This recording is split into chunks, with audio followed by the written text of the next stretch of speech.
Welcome to another edition. It's Gopher Basketball Weekly with Golden Gopher head coach Ben Johnson, Mike Grimm, and Justin Gaard with you. And, of course, we have a lot to talk about relating to Gold in Gopher basketball. Guardsy, of course, had to make the fast trip home to get on the air with us here as school drop-off was crazy, it sounds like, today. First day back from COVID quarantine for the Gaard children, so there was some extra emotion there. And then, there's not a lot of roads out where I live, secluded out in the country. So when there's a traffic jam, there's a traffic jam. But nobody cares about that, Grimm. So we're here, and I'm excited. Like Coach Johnson says, we don't duck anybody. I didn't duck the traffic. I didn't duck the traffic cop. I didn't duck the school buses. I just had to power through it and try to get here for you. Yeah, you made it through the gate of the gated community, so that was nice. That going for you, out there in the. It doesn't go up as easily when it's 13 below zero. It doesn't open. Sometimes it creaks and cranks. Yeah, it's not good. Very, very hard. No question about it. Definitely, you got some issues. There's no question about that. Well, let's welcome the head coach into the program. We're going to talk certainly about the Rutgers victory coming from Saturday. Started in the morning, ended early afternoon. What a great game. And, Coach, good to see you. Good to see you guys, man. Happy morning to you, and excited to talk Gopher basketball, man. Yeah, that was such a fun game.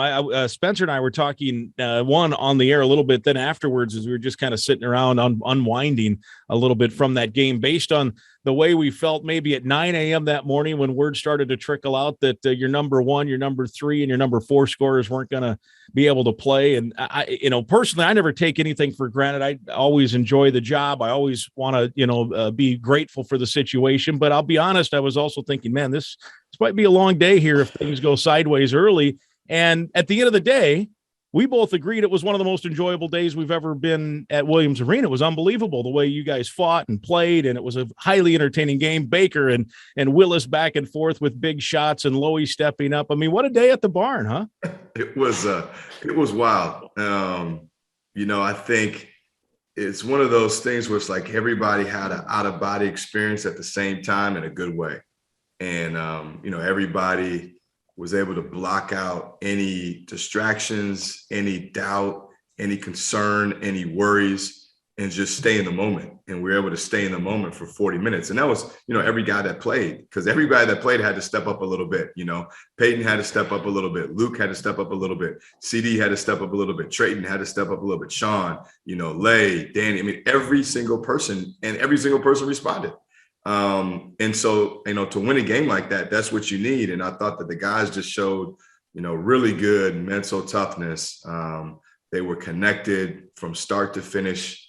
And then obviously Payton did a heck of a job closing, and Sean had a big time play to seal it. And how important was the start? Because it sounds good to get everybody together and say, hey, this is our guys. My team is on the floor. Let's go. No one's going to feel sorry for us. We can do this. But if you get down 12-2 before the first media timeout, it's harder to maybe buy in. So the fact that you all started so quickly and got that lead and then really weathered their run at the end of the first half too, how important was it to start the way you did?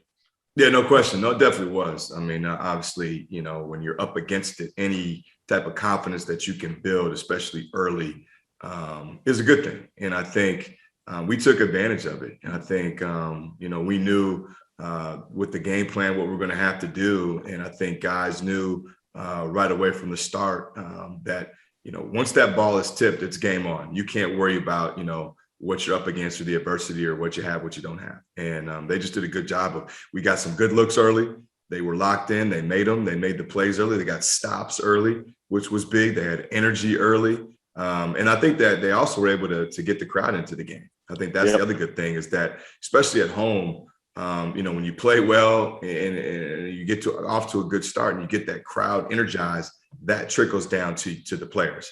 And I think that's the reason why you see, Trey Thompson can play 40 minutes, who's never really, never done that. Charlie Daniels, who normally is on me about quick spurts, can play 37 minutes, is because the crowd was engaged. And it was one of those environments where I just kept telling them, you can't get tired. Like, it's just what it is. Like, you can't get tired. And they didn't. So credit those guys. But I agree. I think the start was very key. Yeah, up 7-zip right off the bat. So it was a football score. And then as Guardsy mentioned, you weathered the storm. I think they went on a 19-2 run where you guys went from up 12 to down 5. And then you still ended up leading at half. How important was that in terms of momentum to get Trayton shot right before halftime, the 3-pointer? It was good because, I felt like we had played enough to be in a position, to either be a one possession game or to be leading. And so I think that's also good for confidence, is that when you're playing well, you want them to be rewarded, especially as you close a half. You want that good feeling as you go down into the tunnel and you break for halftime. And, Trayton got a really good look, took his time, was poised, and was able to knock it down. I do think that just all those little moments of confidence when, a guy's number was called and he rang the bell, that does nothing but help you come winning time. And the guys really felt that and believed it. Speaking of being tired, were your arms or I guess shoulders tired from holding both hands up every time you guys got a defensive rebound? Say, slow down, hold up, because I assume that was the game plan to keep everybody fresh. Like, let's not get into a track meet here. I just thought that was funny when I was watching back. Almost every time defensive rebound, Ben Johnson's hands were up. Like, chill, everybody. Let's chill. Walk it up. Let's get a good shot. It's like that old saying, sometimes you got to save them from themselves, because I felt a couple of times like we got a defensive rebound. They were ready to run and push. And it's like, fellas, you don't know. We have, 28 minutes left here. There was definitely that. And then I think in the second half, I just tried to be smart too, offensively with, all right, there's no point in running offense and using energy for 30 seconds. If we can just dribble it up top and get to our ball screen stuff, well, then let's catch our breath offensively so we can use all that energy defensively. Going back to that shot right before halftime, and then the last field goal that was made, I think, was a Lowy shot as the shot clock wound down. I know Payton hit a couple of free throws late, but I think Lowy with maybe 40 seconds hit like a 19-footer. And I wanted to ask you, both times Payton had the ball, and he was the hot hand, clearly had 32 career high. But how much also does it say about Payton that in both those late game situations, he knew the defense was kind of, crashing on him, and he found Trayton, who made a nice head and shoulder fake to get his guy in the air and a clear look, and then a tough contested shot for Lowy in that key spot too. Yeah, no, it says a lot. I think Payton, he has a unique way about him where even though he took that game over, you didn't feel like you were watching a Rucker Park summer game. I thought he did a good job of, he still had 6 assists, 7 assists. He got guys involved. He scored within the offense. He scored when we needed him to. But he also, got off the ball and got other guys involved, and Luke was able to get downhill and do some things. He just got a really good understanding and feel of when to go and when not to go, when to force and when not to force it. And then when he had an opportunity, he capitalized. How long do those final? Go ahead, Grimmer. I was just another follow-up in terms of he had the hot hand. I thought there were a couple of times he took a couple of shots that they weren't ill-advised, but they were the quickest release. Like at one point he was sideways, to the basket at the top of the key. And I don't know if it was by design to lull. And then he just turned and flipped it. Like it was a Dan Marino, quick flip, and they were going in. It was amazing how he was, able to find the range and getting a quick look, because clearly the attention was on him. Yeah, no, sometimes when you're hot, you're hot. And we've obviously seen that with Payton a couple of times this year when, whether it's Mississippi State or Michigan or Rutgers or in Asheville, when he gets it going, he can get it going. And when you're a player and you've got that kind of zone mentality or that zone feeling, weird stuff can happen. And you just find ways you can get your shot up. You just feel like in your mind, if I can get a clean release, it's going in. I don't know how the release could be low, could be quick, could be long, whatever. But if I can get the shot off, it's going in. And I think he had that. And it was good to see, because he's put in so much work and he knows how much confidence I have in him to make shots.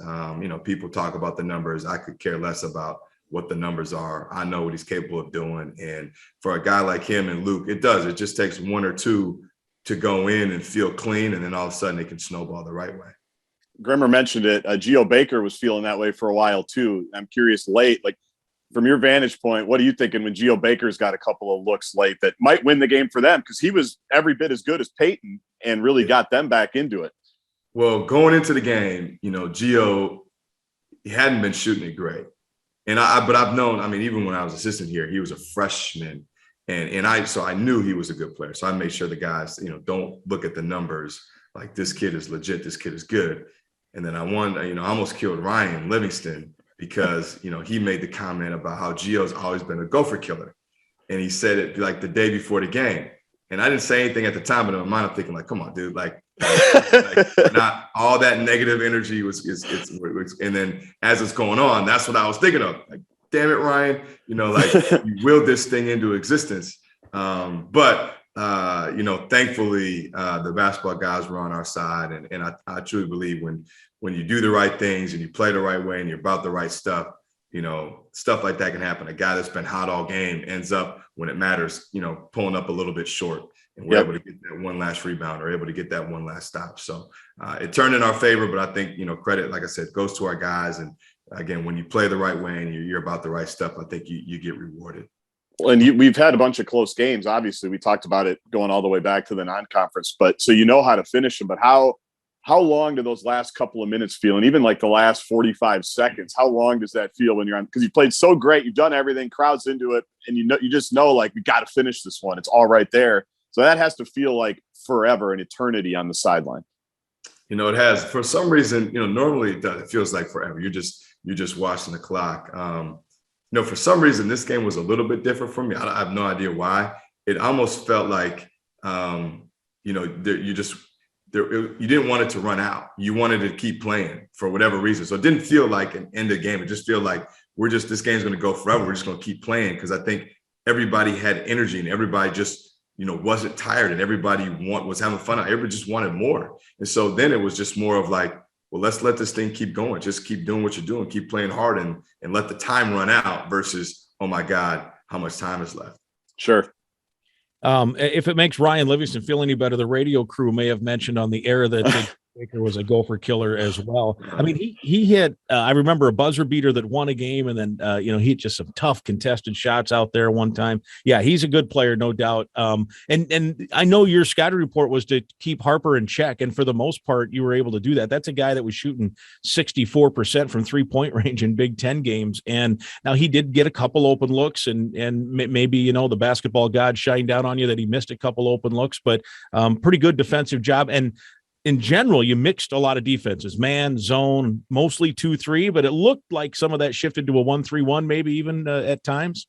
Yeah, we actually did a couple of zone defenses. We obviously did our man. I think when you're down, you gotta do stuff a little bit different. And so we it's the old saying I got from Mario Mercurio at Xavier, is less rules, more fun. So I told our guys, I said, this is one of those games where, it's not necessarily what I write up on the board. All that stuff is good. It matters, but it's about what you guys think, what you guys believe. And we're going to have to play a little bit different, but it's less rules, more fun. Like, you got to fly out today and make basketball plays. And whether that's, maybe gambling a little bit for a steal defensively, like, go do it. If you think you can get it, go do it.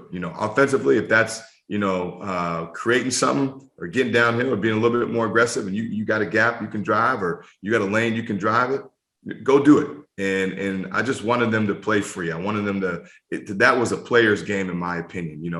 When the cards are stacked against you, it is, a lot of things got to go right, but you also got to force the issue a little bit, and you got to be a little bit different. You can't be afraid to fail, and you can't be afraid to kind of go out there and try different things and play with that freedom. So how do you prepare for that game when you don't really know who's going to be around? And obviously you talked about Luke and the IVs before the game, and I know Jameson, was maybe hoping to go at some point too. So as you're putting the plan together, how do you even start with all the different contingencies that may or may not come up? Yeah, so it's funny. Normally, we'll do our normal practice the day before, and we'll do a practice, a walkthrough film, all that stuff that everybody does. And then I always bring the guys back at 9:00 at night, and we do another film, like a walkthrough. We'll go over just, defensively our coverages, and then offensively kind of, stuff we want to run. And I remember, I was at a high school game, and I'm getting the call through doctors and through our players about just kind of how things are playing out. And, Jameson progressively had gotten sicker. And I knew he wasn't feeling well. I mean, I kind of pulled him from practice, and I knew he wasn't going to feel well. So in my mind, I'm going, okay, we're probably going to be without JMO, but we're still going to have enough. And then I get the call, about 8:30 as I'm watching this game, like, hey, Luke just popped a fever. it's not looking good, and those guys have been around each other. So first you're thinking, all right, these guys are going to come down with COVID. Like these are the beginning signs. But then, as the night progressed, you're thinking in your head, like, okay, we're getting close to 9 o'clock here. Like, does this make sense to do the walkthrough? Like now you're trying to walk through with everything going on. I didn't want to do it because I'm sitting there going, if we walk through, it's going to be me looking at these dudes, not having a lot of answers to give them, me guessing as a coach about who's eligible, who's playing. I don't want those two guys to be at walkthrough. Now it's like more time for the older guys to sit around and kind of pout if they're going to pout because they're looking at the situation. I said, scrap it. We're going to cancel walkthrough. I said, just tell guys to be ready in the morning. We'll do breakfast and we'll do a little bit extended right after breakfast. So that's what we did. And that way, for me, I knew I had a clearer vision of like, all right, who was going, who was not going. And then I think then you can kind of rally the troops better. I didn't want to rally the troops 12 hours before the game, because I just felt like it would have been falling on deaf ears and the guys would have been, woe is me down in the dumps. So, it was one of those deals where it's like, fellas, we're playing. Here's who we're rolling out. And like you said, Gaard, it's like that Hoosiers movie, my team is on the floor. And I said, this is what we got. And so I think quickly too, when you have a shorter prep like that and it's kind of freestyling, guys naturally become more locked in. Because it's that urgency moment. It's like, okay, this is real. There's live bullets right now. I gotta focus, and that's what they did. And again, we played lineups. We had guys offensively in there in positions that they hadn't been necessarily all year, especially in game. But their attention to detail and they're being focused on the moment, I think, got us through. So 100% credit goes to those guys.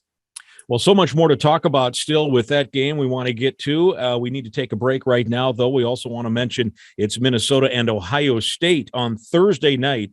That's a 7 o'clock tip. Some of the schedules may say 6, but that in recent weeks has been moved to a 7 o'clock tip on Thursday. And we also should mention quickly here that that's the first Gopher men's basketball game that now will be under the new temporary rules that you need to show some proof of vaccination and or a negative test. You can go to gophersports.com to get the details on that. And hey, no matter how it goes, let's just all be patient getting into the game.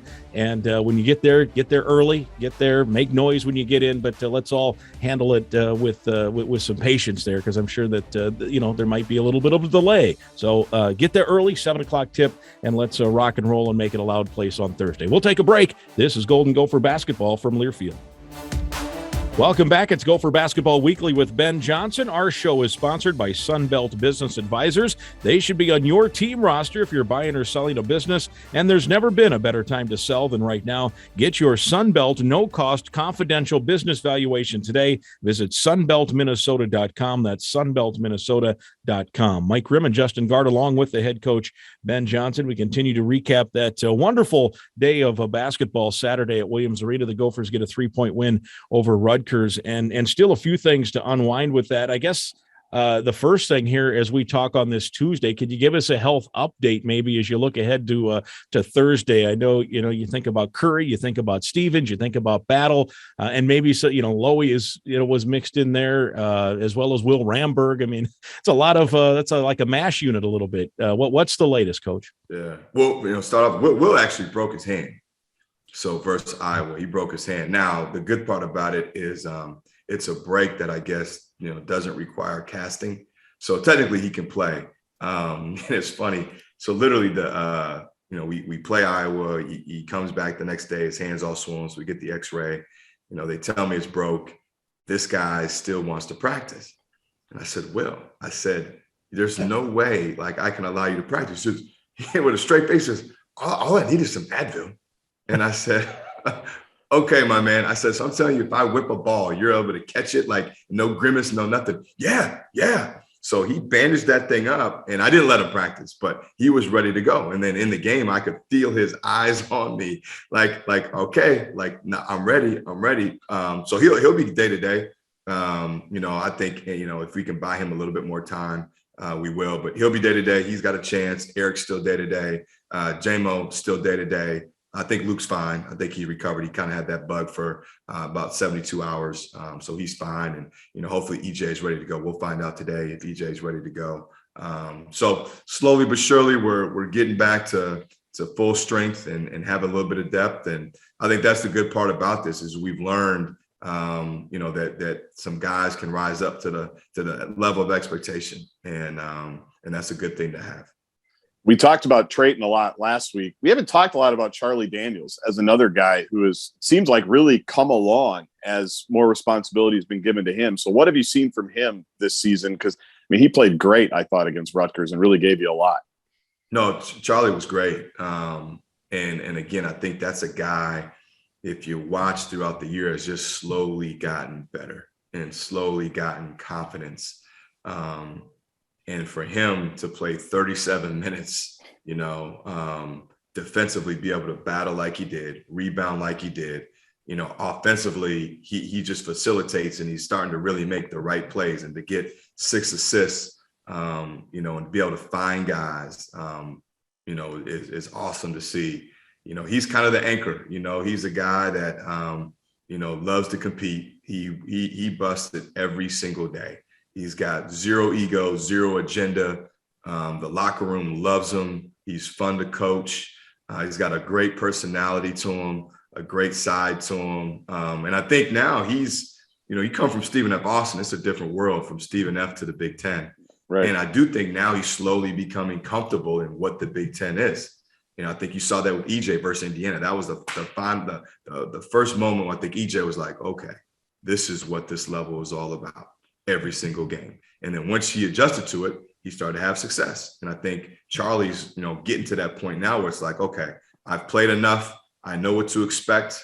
I'm ready to roll. I'm braced for it. And now I'm going to bring it. Guardsy mentioned Trayton, and we talked about his shot right before halftime. So one of my, favorite stats. So through 14 games this year, he had played 17 minutes total, 14 games, 17 minutes. Then he played 11 against Iowa.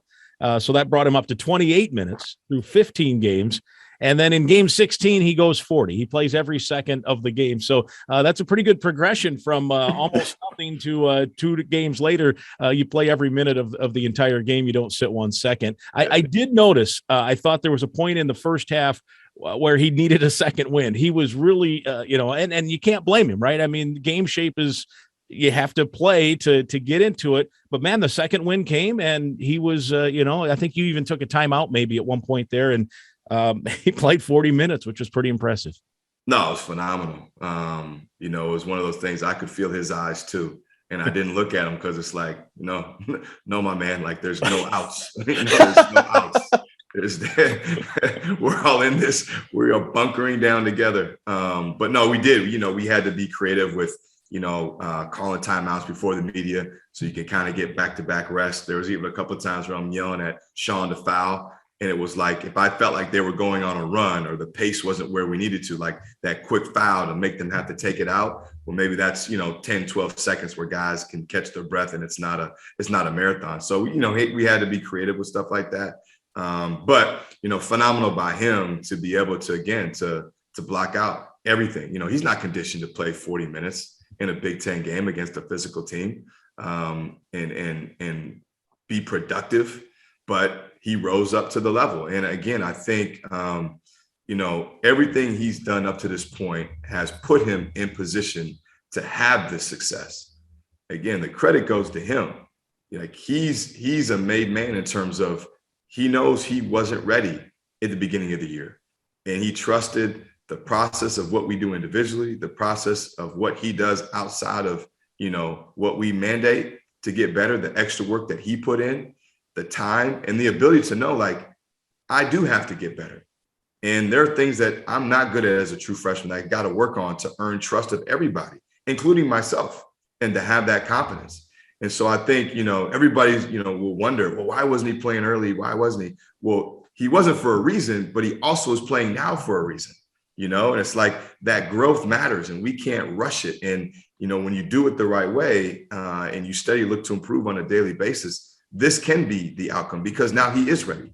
And now when your number is called, you can ring the bell. And so it's good to see that. It's good to see, a kid that wants it and that's got that energy that kind of is infectious. And we needed all of that versus Rutgers. I think the guys do. He kind of's got that spirit to him and that positive mojo that I do think trickles down to the other players And that's always good to see. And we needed every ounce of it. A lot has been made about all the new players that you have on this year's team. Payton has been committed for a while, but he didn't commit to you originally. Obviously, you were at Xavier.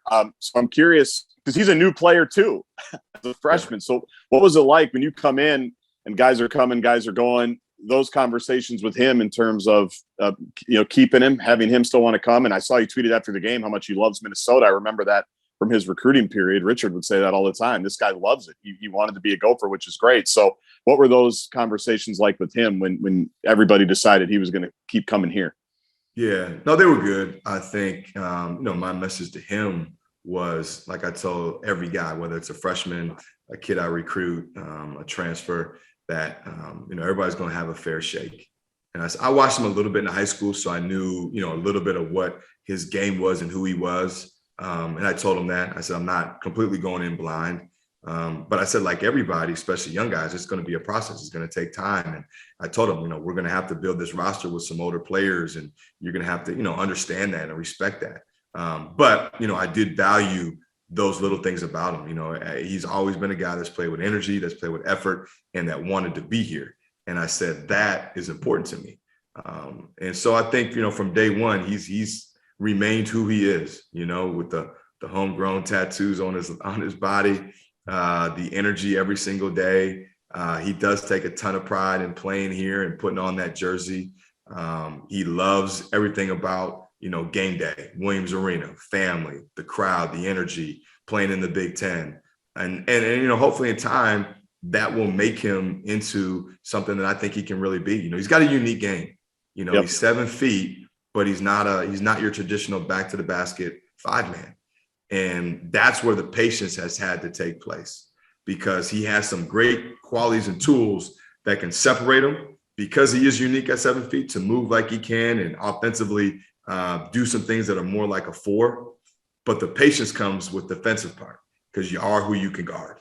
And we do want to be a man-to-man team. And just the process I told him of, allowing yourself to learn and to grow and to make mistakes, but yet to still maintain that confidence. And I think that's the other piece with coaching. It's like, if you play a young guy early who's not ready, what do you do to his confidence, right? Because it's already hard. And now when it becomes hard in practice and it becomes hard in games, that is a tough mental piece when you're young to get over.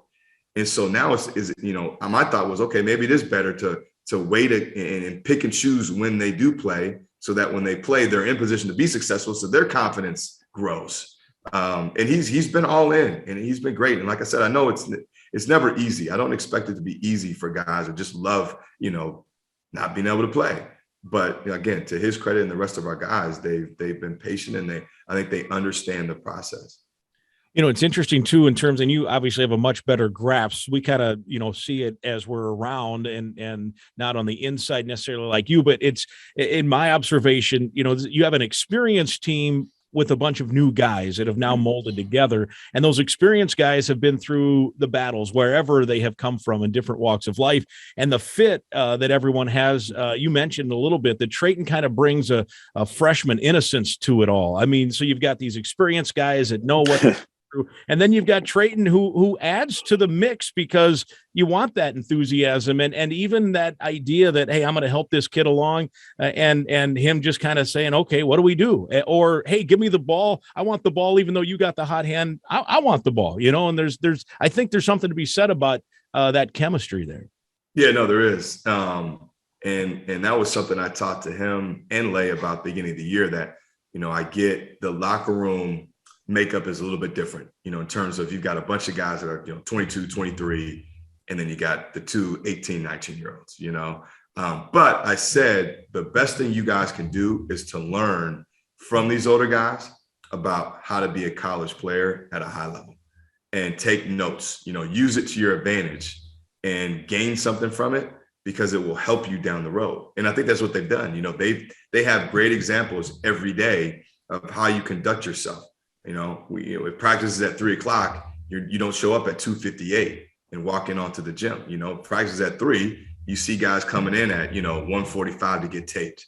2 o'clock, they're getting, heating pads on their knees, 2:15, they're going through their stretching, 2:30, they're loosely getting up some shots. Like they see that progression and they learn like, oh, this is how you do it. This is how you create longevity. This is how you become a good player.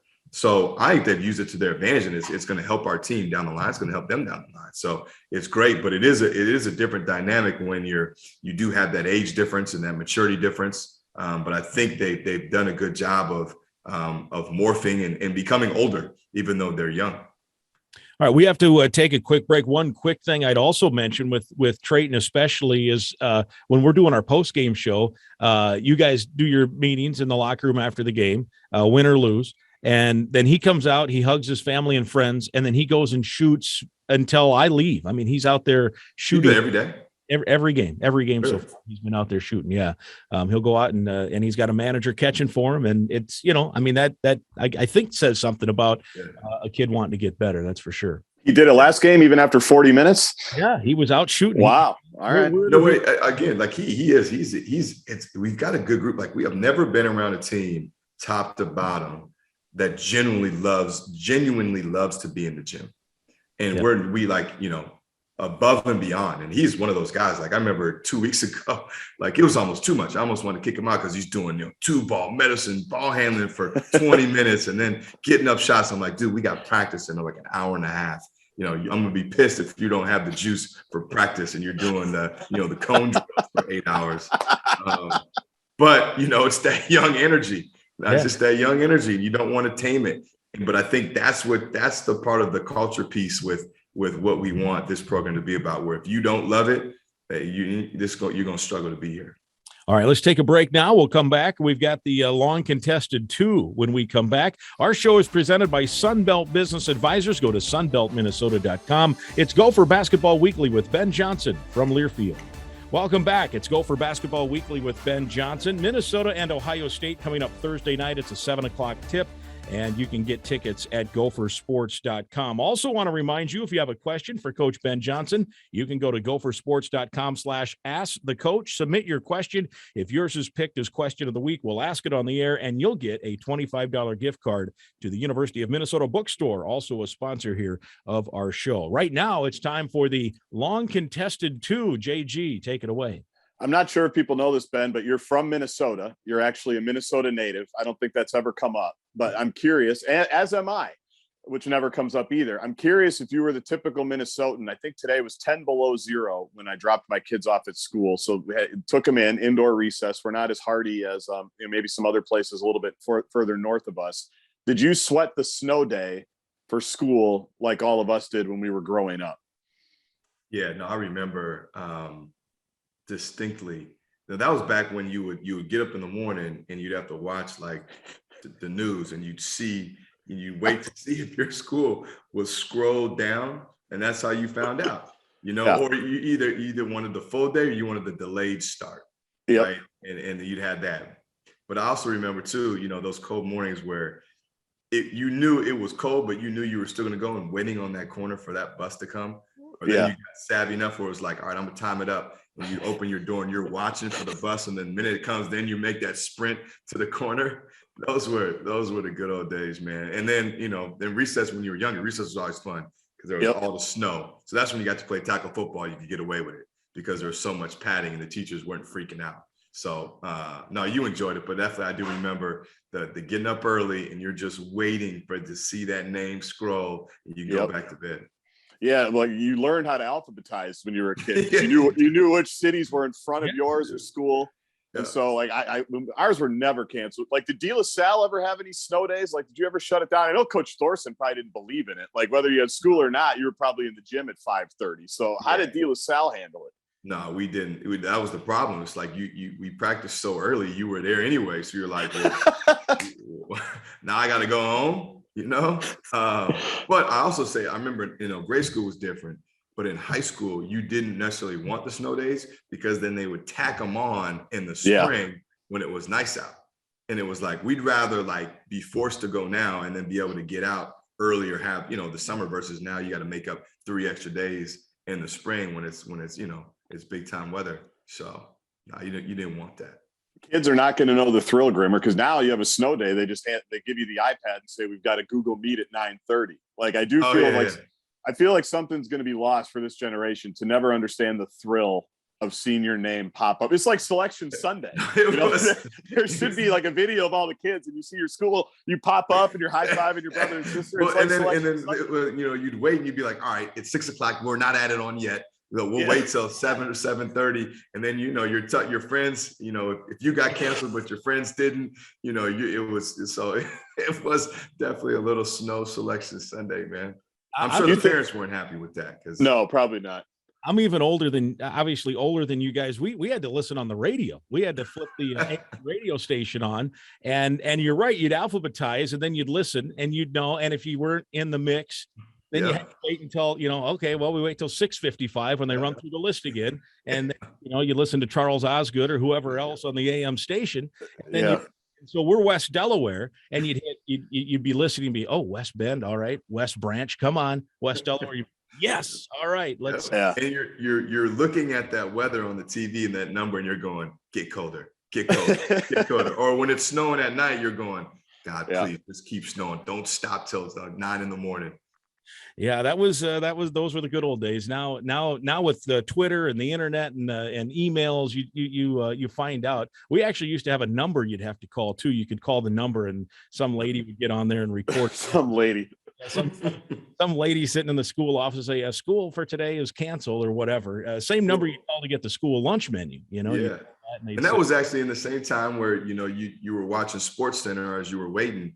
And that's when it was like real Sports Center. Like they would go through all the highlights, and it was Dan Patrick, Keith Olbermann, and it was like legit. You'd find everything out, and it wasn't like how it is now. Yeah. And Edina was always like, we were always a bubble team on Selection Sunday. Cause like if Minneapolis was going, we were, because the Plows didn't have to go that far. So we were always in Dayton. We were always like a first 4 game. We were like an 11 seed, like snuck in if it was going to be a snow day. I didn't love it. But do you think Will Ramberg's going, what's the big deal? I'm from Grand Marais. We went to school and it's like 30 below zero because North Shore cold. I mean, it's a reason why we talked early about how, he just wanted some Advil for his hand. I mean, there's a Minnesota tough, but there's a North Shore tough that's a little bit different, I think, when it comes to that's different up that way. That's different. That's a different type of, this is like spring break for him. One more quick note on that too, Guardsy, on the snow days is you speak of you get in as the first 4. There were oftentimes because we were out in the sticks where I grew up, so a good snow it was done. Sometimes we'd be locked. You'd be locked in the night before, and you knew, and that was gold. I mean, you find out on Wednesday night there's no school on Thursday. Forget it. Well, we've talked about this before, but there was one day I was in 7th grade when Governor Carlson shut it down the night before, where none of us went. And I was at basketball practice, Edina Community Center, and one of the moms came in and said, no school tomorrow. Same thing. Balls were flying in the air. 7th graders were running around. Like we knew there wasn't going to be any school. Like we stayed, we probably shot baskets till 11 o'clock at night because we knew there was no school. I mean, it was just one of those things you remember. It was like 30 years ago, but you remember where you were when.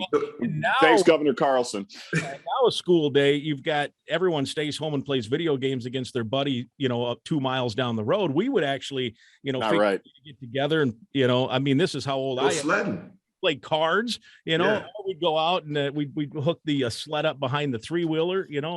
This was even before they had 4-wheelers. These were 3-wheelers you'd have to drive around, but now put that snowsuit on, man. You get a snow. You go sledding, you go bombing some hills. The one that had to have been crazy. What Halloween was it where it was a ridiculous snowstorm? 91, right? 91. There had to have been some delays on that one. I'm for many days, I think. There were some school delays on that one. It's never been like that. Let's have our final segment. We'll look ahead to Ohio State. We'll get a Buckeye scouting report when we come back. Sunbelt Business Advisor sponsors our show. Stay with us. It's Gopher Basketball Weekly with Ben Johnson. It's our final segment, Gopher Basketball Weekly with Ben Johnson, sponsored by Sunbelt Business Advisors. Go to sunbeltminnesota.com. Our thanks also to the University of Minnesota Bookstore. They have all you need from Gopher gear. Just a couple of quick minutes here with Coach Ben Johnson to look ahead to Thursday night, a 7:00 tip-off. And, Coach, it's the Ohio State Buckeyes who got last weekend off because Nebraska was under some COVID protocols themselves. So what can you tell us about the number 16 team in the country? Yeah, no, Ohio State's a really good team, really good program. Coach Holtman does an unbelievable job. You know, from top to bottom, hard nosed, tough. They've got experience. They've obviously got EJ Liddell, who's one of the best players not only in the Big Ten, but across the country. But then they got a supporting cast that is just super solid across the board. So we're definitely going to have our hands full. Hopefully with them having no game the past weekend, they're a little bit rusty, and we're going to have to try to take advantage of it. But it's going to be very similar to last weekend. We just got to find a way to win and prepare the right way. And whatever that way is, we gotta strike while it's hot and stick together as a team, and try to find a way to put back-to-back victories together. No question about it. Thursday night, we'll take air at 6:30. The tip-off 7 o'clock. Tickets available at gophersports.com. And we saw how the crowd can have an impact. So here's your chance to tell Gopher fans how important they can be on Thursday too. Yeah, begging. It is so true. I was actually, not to always bring up his name, but after we played Illinois, I was talking with Coach Izzo, and we were talking about just the process of when you're trying to build something, and he talked about the fan base, and I mentioned to him, I said, that's the next goal, is somehow how do I find a way to get this fan base just over the top excited, where we're a hot ticket every single game, because it's important. And we talked about how you can't get to where we want to get to if you don't have that. And that's the goal. And I know we got to do our part, and we've got to have a good product. We got to play a fun way. We got to win and have success and have good players. But that's the gradual piece. And I thought the student section lately has been awesome. I'm glad that they're back. So continue to grow that, and they continue just to grow our general fans, and to get them involved, because when you have that and you're able to make home court special, you can't put a price tag on that. Recruits feel it when they come to the game. The players feel on the opposing team. And I think every coach will admit that this is a hard place to play. One of the toughest in the league when we're playing well and it's packed. And so, the impact that they can have, I want them to feel like they're a part of what we're doing, and because they are, and that's the truth, and we need them, and we'll go and we'll do our part. But to have them on board for this drive and this journey is awesome. I know there's going to be obviously new, COVID rules for this game from here on out. So, we got to respect that, and hopefully that doesn't deter people. I understand it's a different day and age when there are some concerns, which I get. But we're going to try and make that environment as safe as possible. And hopefully we get a great turnout and able to have a huge win for our program on Thursday. All right, we'll see you then. Sounds good. All right, there he is, the head coach, Ben Johnson. For Justin Gaard, I'm Mike Grimm. This has been Gopher Basketball Weekly with Ben Johnson from Learfield.